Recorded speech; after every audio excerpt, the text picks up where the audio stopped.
ಇವತ್ತು ಕರ್ನಾಟಕ ರಿಪಬ್ಲಿಕನ್ ಸಂಘಟನೆ ಬೆಂಗಳೂರು ಪೂರ್ವ ತಾಲೂಕು ಇವತ್ತು ಈ ಒಂದು ಬಿದ್ರಳ್ಳಿಯಲ್ಲಿ ಬಾಬಾ ಸಾಹೇಬ್ ಅಂಬೇಡ್ಕರ್ ಅವರ ಸಮುದಾಯ ಭವನದಲ್ಲಿ ಒಂದು ಮುಖ್ಯವಾದಂತಹ ವಿಚಾರಗಳನ್ನು ಚರ್ಚೆ ಮಾಡಲಿಕ್ಕೆ ಇವತ್ತು ಸಭೆಯನ್ನು ಆಯೋಜನೆ ಮಾಡಿದ್ದಾರೆ.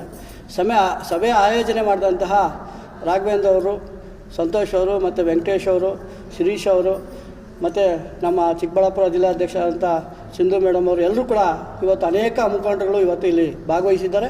ಅದರ ಒಟ್ಟಿಗೆ ಇವತ್ತು ಸಂಘಟನೆ ಜೊತೆಯಲ್ಲಿ ನಾವು ಕೂಡ ನಿಮ್ಮ ಜೊತೆ ಇರ್ತೀವಿ ಅಂತೇಳಿ ಈ ಭಾಗದ ನಮ್ಮ ಬಿದ್ರಳ್ಳಿ ವೆಂಕಟೇಶ್ ಅವರು, ಗಫರ್ ಅವರು, ರಫೀಕ್ ಅವರು, ನಾರಾಯಣಸ್ವಾಮಿ ಅಣ್ಣವರು ಮತ್ತು ನಮ್ಮ ತಿಮ್ಮರಾಯಪ್ಪ ಅವರು ಮತ್ತು ಯೋಗೇಶ್ ಅವರು ಅನೇಕ ಮುಖಂಡರುಗಳು ಇವತ್ತು ನಮ್ಮ ಜೊತೆ ಬಂದು ಇವತ್ತು ನಮ್ಮ ಸಂಘಟನೆ ಜೊತೆಲಿ ಸೇರಿರ್ತಾರೆ. ಇವತ್ತು ಸಂಘಟನೆ ಎಲ್ಲ ಜಾತಿಯ ಬಡವರ ಪರವಾಗಿ ನಿರಂತರವಾಗಿ ಹೋರಾಟದ ಮೂಲಕವಾಗಿ ಏನು ಸರ್ಕಾರದಲ್ಲಿ ಸಿಗುವಂತಹ ಸವಲತ್ತುಗಳನ್ನು ಕೊಡಿಸೋ ನಿಟ್ಟಿನಲ್ಲಿ ಪ್ರಾಮಾಣಿಕವಾಗಿ ಪ್ರಯತ್ನ ಮಾಡ್ತಾಯಿದ್ದೀವಿ. ಈಗಾಗಲೇ ನಾವು ಕಳೆದ ಬೆಂಗಳೂರು ಗ್ರಾಮಾಂತರ ಜಿಲ್ಲಾ ವತಿಯಿಂದ ನಾವು ಈಗಾಗಲೇ ಬಡವರಿಗೆ ನಿವೇಶನ ಕೊಡಬೇಕಂತೇಳಿ ಜಿಲ್ಲಾಧಿಕಾರಿಗಳಿಗೆ ಮನವಿ ಕೊಟ್ಟಿದ್ದೀವಿ.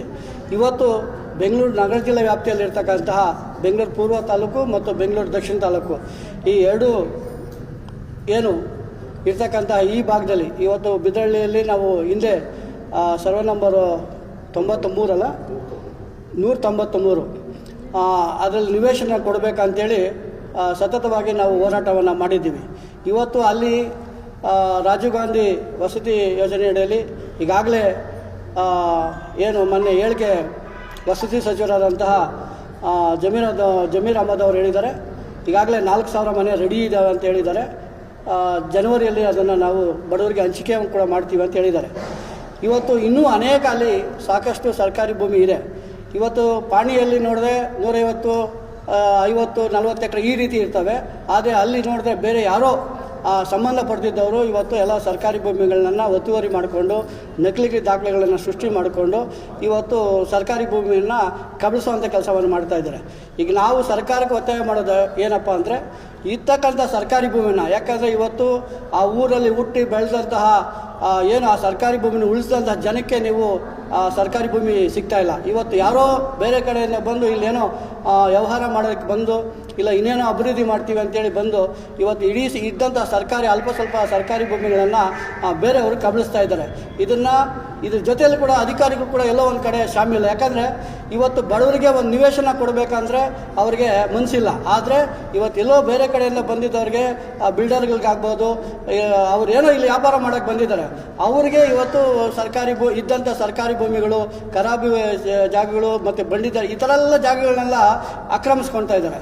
ಮತ್ತು ಬೇರೆ ಯಾರು ಅಕ್ಕಪಕ್ಕದಲ್ಲಿ ಇರ್ತಕ್ಕಂಥ ಬಲಾಢ್ಯರು ಭೂಮಿಗಳನ್ನ, ಸರ್ಕಾರಿ ಭೂಮಿಗಳನ್ನ ಒತ್ತುವರಿ ಮಾಡಿಕೊಂಡು ಆ ಭೂಮಿಗಳನ್ನು ಕೂಡ ಕಬಳಿಸ್ತಾ ಇದ್ದಾರೆ. ಇದನ್ನೆಲ್ಲ ಕೂಡ ತಡೆಗಟ್ಟಬೇಕಾಗಿರೋದು ರೆವಿನ್ಯೂ ಅಧಿಕಾರಿಗಳು. ಅವರು ಈ ಬಗ್ಗೆ ಎಲ್ಲೂ ಕೂಡ ಗಮನ ಹರಿಸ್ತಾ ಇಲ್ಲ. ಈ ಮುಂದಿನ ದಿನಗಳಲ್ಲಿ ನಾವು ಯಾಕಂದರೆ ಇರ್ತಕ್ಕಂತಹ ಎಲ್ಲೆಲ್ಲಿ ಸರ್ಕಾರಿ ಭೂಮಿಗಳಿದ್ದಾವೋ ಅದನ್ನು ನಾವೇ ನೇರವಾಗಿ ಕೂತು ನಿಂತು ಬಡವರಿಗೆ ಹಂಚುವಂಥ ಕೆಲಸವನ್ನು ನಾವು ಮಾಡ್ತೀವಿ. ಯಾಕಂದರೆ ಈಗ ಸರ್ಕಾರಿ ಭೂಮಿಯನ್ನು ಬಿಡಿಸುವಂಥ ಕೆಲಸ ಮಾಡಬೇಕಾಗಿತ್ತು, ಅಧಿಕಾರಿಗಳು ಅದನ್ನು ಯಾರೂ ಕೂಡ ಅದನ್ನು ಮಾಡ್ತಾ ಇಲ್ಲ. ಅದಕ್ಕಾಗಿ ನಾವು ಸಂಘಟನೆಯಿಂದ ಯಾರ್ಯಾರು ಇಲ್ಲಿ ಭಾಳಷ್ಟು ಬೆಂಗಳೂರು ಇವಾಗ ವೇಗವಾಗಿ ಬೆಳೀತಾ ಇದೆ. ವೇಗವಾಗಿ ಬೆಳೆಯೋದ್ರ ಜೊತೆಗೆ ಬಡವರಾಗೇ ಇದ್ದಾರೆ. ಇವತ್ತು ಬಡವರು ಪಾಪ ಇವತ್ತು ಕಮ್ಮಿ ಅಂದರೆ ಕೂಡ 7-8 ಸಾವಿರ ರೂಪಾಯಿ ಒಂದು ಸಿಂಗಲ್ ಬೆಡ್ರೂಮ್ ಬಾಡಿಗೆ. ಈ ರೀತಿ ಪಾಪ ಎಷ್ಟೋ ಕೂಲಿ ಕಾರ್ಮಿಕರು, ಮಹಿಳೆಯರು ಪಾಪ ಕೂಲಿ ಮಾಡಿ ಅವರ ಮಕ್ಕಳನ್ನ ವಿದ್ಯಾಭ್ಯಾಸ ಕೊಡಿಸಿ ಅವ್ರಿಗೆ ಒಂದು ಒಳ್ಳೆ ಭವಿಷ್ಯ ರೂಪಿಸ್ಬೇಕಾದ್ರೆ ಕಷ್ಟ ಇದೆ.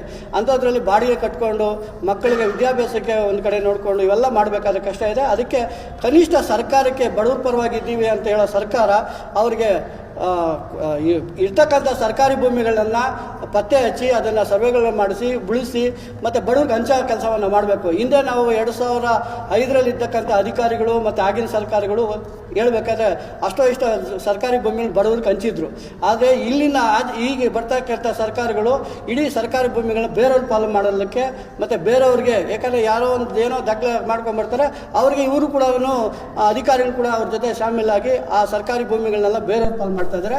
ಅದು ಆಗಬಾರ್ದು ಅನ್ನೋದು ಒಂದು ದೃಷ್ಟಿಯಿಂದ ಈಗ ನೋಡಿ, ಈಗ ಮೊನ್ನೆ ಎಲ್ಲೋ ಒಂದು ಕಡೆ ಕೋಗಿಲಲ್ಲಿ ಸುಮಾರು ವರ್ಷಗಳಿಂದ ಅವ್ರು ಮನೆಗಳು ಕಟ್ಕೊಂಡು ವಾಸ ಮಾಡ್ತಾಯಿದ್ರು. ಏಕಾಏಕಿ ಅವ್ರನ್ನ ಅವರಿಗೆ ಗಮನಕ್ಕೆ ಬರ್ದೇ ಇಡೀ ಕುಟುಂಬನ ಬೀದಿ ಪಾಲು ಮಾಡಿ ಮನೆಗಳನ್ನೆಲ್ಲ ಡೆಮೊಲೇಷನ್ ಮಾಡಿದ್ದಾರೆ. ಇದು ಎಷ್ಟು ಮಟ್ಟಿಗೆ ಸರಿ? ಇವೆಲ್ಲ ಕೂಡ ನಾವು ಖಂಡಿಸ್ತೀವಿ. ಯಾಕಂದ್ರೆ ಬಡವ್ರಿಗೆ ನೀವು ಇನ್ನೇನು ಬಡವ್ರ ಪರವಾಗಿರುತ್ತೆ, ಅಟ್ಲೀಸ್ಟ್ ಅವ್ರಿಗೆ ಬದಲಿ ವ್ಯವಸ್ಥೆನ ಮಾಡಬೇಕಾಗಿತ್ತಲ್ಲ. ಆ ಬದಲಿ ವ್ಯವಸ್ಥೆ ಕೂಡ ಮಾಡ್ತಿರೇ ಅವನ್ನೆಲ್ಲ ಪಾಪ ಇವತ್ತು ಇಡೀ ಚಳಿನಲ್ಲಿ ರಾತ್ರಿ ಇದಲ್ದರೆ ಅವರು ಏನೋ ಚಳಿನಲ್ಲಿ ಮಲಗಿದ್ದಾರೆ ಪಾಪ. ಅಂಥವ್ರಿಗೆ ಯಾರು ಇವಾಗ ಅದಕ್ಕೆ ಆಶ್ರಯ ಕೊಡೋರು ಯಾರು? ಅದಕ್ಕೆ ಸರ್ಕಾರ ನಿಜವಾಗಿ ಏನಾರ ನೀವು ಬಡವ್ರ ಪರವಾಗಿದ್ದರೆ ಅಟ್ಲೀಸ್ಟ್ ಇವತ್ತು ಇರ್ತಕ್ಕಂಥ ಸರ್ಕಾರಿ ಭೂಮಿಗಳಲ್ಲಿ ಬಡವರಿಗೆ ಒಂದಷ್ಟು ಜಾಗನ ನೀವು ಮೀಸಲಿಟ್ಟು ಆ ಜನಕ್ಕೆ ನಿವೇಶನ ಕೊಡುವಂಥದ್ದು ಮತ್ತು ವಸತಿ ಕೊಡುವಂಥದ್ದು ಕೆಲಸನ ಮಾಡಬೇಕು. ಮಾಡಿಲ್ಲ ಅಂದರೆ ನಾವು ಸರ್ಕಾರಕ್ಕೆ ನಾವು ಎಚ್ಚರಿಕೆಯನ್ನು ಕೊಡ್ತೀವಿ. ಎಲ್ಲೆಲ್ಲಿ ಸರ್ಕಾರಿ ಭೂಮಿಗಳಿದಾವೋ ಅದೆಲ್ಲ ಕೂಡ ನಾವು ಮುಂದಿನ ದಿನಗಳಲ್ಲಿ ಪತ್ತೆ ಹಚ್ಚಿ ಬಡವ್ರಿಗೆ ಹಂಚುವಂಥ ಕೆಲಸವನ್ನು ನಾವು ಮಾಡ್ತೀವಿ ಅಂತೇಳಿ ಈ ಮೂಲಕ ಹೇಳ್ತೀವಿ. ಜೈ ಭೀಮ್. ಕರ್ನಾಟಕ ರಿಪಬ್ಲಿಕನ್ ಸಂಘಟನೆ ವತಿಯಿಂದ ನಾವಿಲ್ಲಿ ಅಂಬೇಡ್ಕರ್ ಭವನದಲ್ಲಿ ಸಭೆಯನ್ನು ಸೇರಿದ್ದೀವಿ. ಸಭೆಯ ಉದ್ದೇಶ ಸರ್ಕಾರದವರು ಈಗ ನಮಗೆ ಮಾಡ್ತಿರುವ ಅನ್ಯಾಯದ ಕುರಿತು ನಮ್ಗೆ ತುಂಬ ಬೇಸತ್ತಿದ್ದೀವಿ. ಇದ್ದಂಗೆ ಮನೆಗಳನ್ನ ಹೊಡೆದಾಕ್ತಾ ಇದ್ದಾರೆ. ಆದರೆ ಆ ಮನೆಗಳು ಹೊಡೆದಾಕ್ಬೇಕಾದ್ರೆ ಒಂದು ಸರ್ಕಾರದಲ್ಲಿ ಒಂದು ಕಾನೂನಿದೆ. ಆ ಕಾನೂನು ಪ್ರಕಾರವಾಗಿ ಮಾಡಬೇಕಾಗಿತ್ತು, ಯಾರು ಅಧಿಕಾರಿಗಳು ಮಾಡ್ತಾ ಇಲ್ಲ. ಏಕಾಏಕಿ ಬಂದ್ಬಿಟ್ಟು ಮನೆಗಳು ಹೊಡೆದಾಕಂಥದ್ದು, ಆ ಜನ ಬೀದಿ ಪಾಲು ಮಾಡೋಂಥದಕ್ಕೆ ಸಿದ್ಧವಾಗಿದ್ದಾರೆ. ಆದರೆ ಉಳ್ಳವರಿಗೆ ಭೂಮಿ ಇದೆ, ಇಲ್ಲದವರಿಗೆ ಭೂಮಿ ಇಲ್ಲ. ನಮ್ಮದು ಉದ್ದೇಶ ಏನಂದರೆ, ಕಾಂಗ್ರೆಸ್ನವರು ನಮ್ಮ ಚುಕ್ಕಾಣಿ ಹಿಡಿದಿರೋದು ಕಾರಣ ನಮ್ಮ ದಲಿತ ಸಂಘಟನೆಗಳ ಲೀಡರ್ಗಳ ವತಿಯಿಂದ ಈ ಚುಕ್ಕಾಣಿ ಹಿಡಿದಿದ್ದು. ಆದರೂ ಕೂಡ ಇವರು ಮರ್ತು ಬಿಟ್ಟಿದ್ದಾರೆ, ಬಡವ್ರ ಪರ ಕೆಲಸ ಮಾಡ್ತಾ ಇಲ್ಲ. ಏನೋ ಒಂದು ನಾನು ಕೊಡ್ತೀನಿ, ಎಲ್ಲರಿಗೂ ಏನೋ ಮಾಡ್ತೀವಿ ಅಂತ ಮಾಡಿದ್ದಾರೆ, ಮಾಡಿಲ್ಲ ಅಂತ ಮಾಡೋದು ಬೇಡ ಅಂತ ನಾವು ಹೇಳಲ್ಲ. ಆದರೂ ಕೂಡ ದಲಿತರಿಗೆ ಭೂಮಿಯನ್ನು ಕೊಡಿ. ಅವರು ಸುಮಾರು ಇಲ್ಲೇ ಹುಟ್ಟಿ ಬೆಳೆದಂಥ ಜನಗಳು, ಆ ಜನಕ್ಕೆ ಎಲ್ಲಿ ಹೋಗಬೇಕು? ಸುಮಾರು ಬಾಡಿಗೆ ಕಟ್ಕೊಂಡು ಬರ್ತಾರೆ.